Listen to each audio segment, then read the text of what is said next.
moment, I am going to switch over to the DocRegistry so that I can go through a few more advanced search options.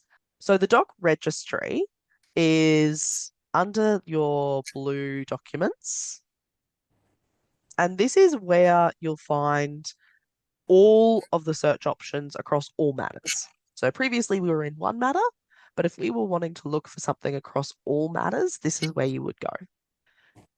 This page will look different depending on what search parameters you have chosen onto your user. So I've logged into demo as myself. I have my preferred extra parameters down the bottom here, but you can change that per user that's logged in. So if you come down to choose search parameters and if you always search by the document name, or you want to be able to find who, editors on the file, or you want to search by the reference number of the other side, those are all things that you can add in to search by. The default ones are up the top and they are in gray, so you can't change those ones. But the rest of these you can change for your particular search parameters. So if I wanted to search by what's discoverable, I can do that as well.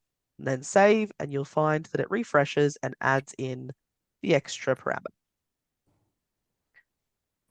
I just want to point out that I have a very different layout to Karen when it comes to searching on the DocRegistry. We have completely different ways of searching, and neither of us is wrong. We still get to whatever documents we want, but we find that it is so different the way our brains work and the way we search on things. And being able to tailor those search parameters per login. So for Karen's login and for my login, just means that we can search the way we want to, as opposed to, a cut and dried cookie cutter. So under here, you've got a couple of different ways of searching, like I said. At the top, you've got your matter. So if you know the matter that it's on, you could search there, or you could go to the matter docs like we were in before. You can search by the type of document. This will be different in your database, but that list will be populated. Or if you know it was modified yesterday, but you weren't sure what it was called, you can search dates, or you can search for, say, matter contacts. So for example, I'm going to search for Mary Appleseed, who's a contact on the file I want. And I can hit search to see what comes up. And then I can just keep narrowing down the search as needed. So if there's too many documents there for me to go through and I want, oh, actually, Mary has way too many files open and I need to search for something else. Oh, hang on, I knew it was an email that she was sending in. So I can search for an email message in my file types and look for that. And as you go through, it will narrow down what it is that you're looking for. And this is where your keywords can come in handy. So if you wanted to search for a particular name of a document, you could. Or if you've, written a really good piece like Karen was saying earlier, and you've popped in the keywords that this is, best ever writing, you can then go and find that by searching those keywords or searching the name, depending on what you've put in. So if I want to go, okay, I know that the keyword that I want to find is budget, I can search that and it's going to find my keyword based on what I've searched. So this search in here is incredibly powerful to find the documents that you're after, to make sure that they're, where you think they are. And then from there, you can do a lot with your documents in here. Like before in the Matter docs, you've got this actions over on your far right. You can open, download, you can change things, you can work on a whole bunch of different information. And what is probably the best thing, and let me go and find a different document that's not locked. Open something up. What the best thing that I like about this little drop down, and you could do it on the Matter docs one as well, is editing the metadata. So your metadata is just information about that document.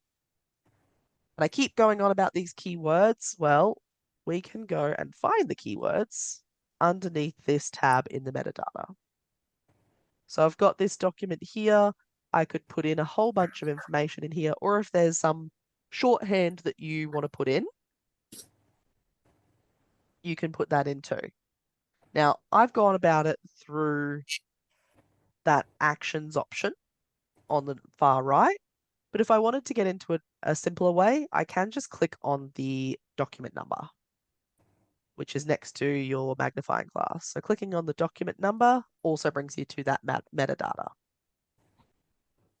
So I can put in information in here and go, okay, it was, a client who sent me that. I can put in a reference.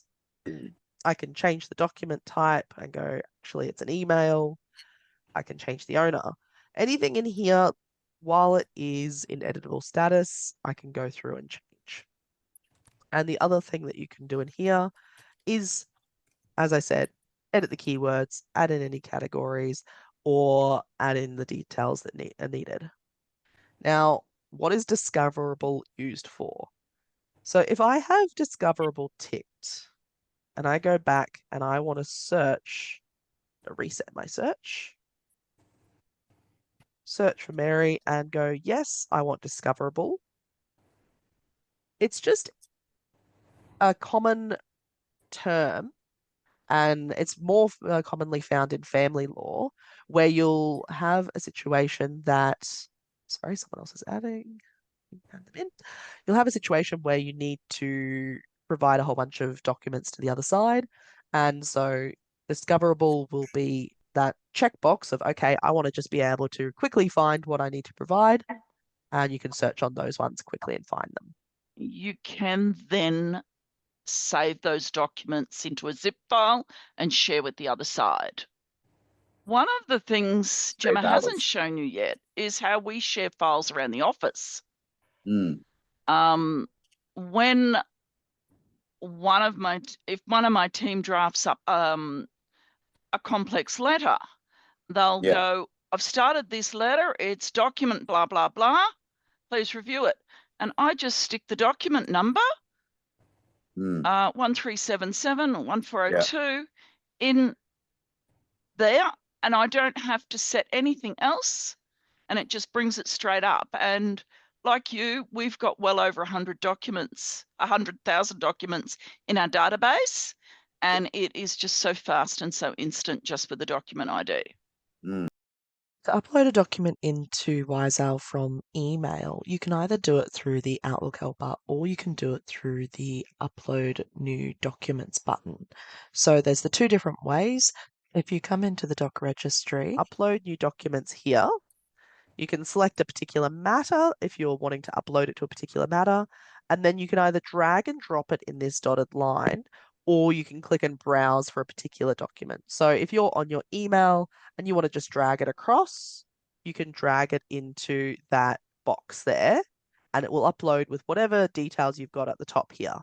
So you can go into your email and drag it across into that box. It'll save on the date that you upload them into Wiseowl. So the date created in Wiseowl. Yeah. We often recommend people drag the emails in straight away. So Karen, for example, will drag emails in as she's going through. Let me see if I've got. Okay, I've got an email that I can drag in. Oh, look, I've got an email from Adobe I can drag in. So let me find my matter first off. And then I want to set all the information. It's come from, say, the other side. It's an email. I can put in my keywords here.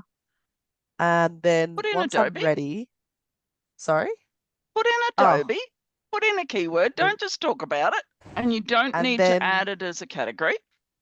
No, don't need to add as a category. Can just have the keyword there. And then from my inbox, which I'm not going to show on the screen at the moment, but I've got my little attachment here now, and you can see that it lights up as soon as I put it on. I can just click and then drag and then let go, and it's uploaded my email. That's directly from my Outlook inbox that I've just dragged that across. Now, if I wanted to look at that within that Matter Docs page, I can come across to Matter Docs and refresh and go, where did it go? Search for Adobe. There it is. I can now find it. Or if I wanted to, I could see that it's down the bottom because I haven't filed it yet. And I can then drag it straight into emails folder, or I could have dragged it into a particular subfolder if that was open as well. Putting these documents as you're uploading this way into folders is something that we're investing in looking into. So we will be adding the folder to the upload documents page here. So you can go, okay, I want it in this folder on the Matter docs. And then talking about dates, if you want the date on your particular document, you can rename it quite easily, again, within that metadata by clicking on the pencil on the far right, and then you can type in the file name. And here we're typing the date backwards on it, and then we'll hit rename document to save that rename. The magic of backwards dates is that the only date format that actually searches in order. If you like, if you've got a whole heap of documents with a backwards date, they'll search in order, chronological order. Now, Gemma, can you give us some more documents, please, to look at, not just one? Yep. And I'll just do 5 years worth of documents. No. I'll just search for so all we her can stuff. search by document name by clicking on document name. Now, if you do have backwards dates in there, they will search in order at that point. You can then create a search on the created.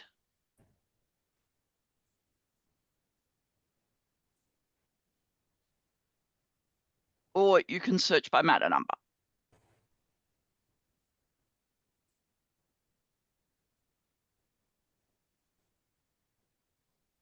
Does that make sense? And if you want to search across multiple contacts or multiple matters, you can hit reset and then just search on documents for the created in the last 5 years. That was T for today, and then we just changed to 20. So T for today. And then plus and minus. Minus and plus will move your dates around. So all these headings along the top of the doc registry, you can sort by. So when it was last modified or when it was created. And again, those columns across the top, which yours might look different to mine, that's where you can choose how you want your results displayed. So if you don't care about the last modified date, you can untick that. If you want more information about who the primary client is, you can tick that. Whatever is the most important information to you, I really encourage you as individuals to make sure that your users have all those information ticked so that you can save and have those columns ready to sort by.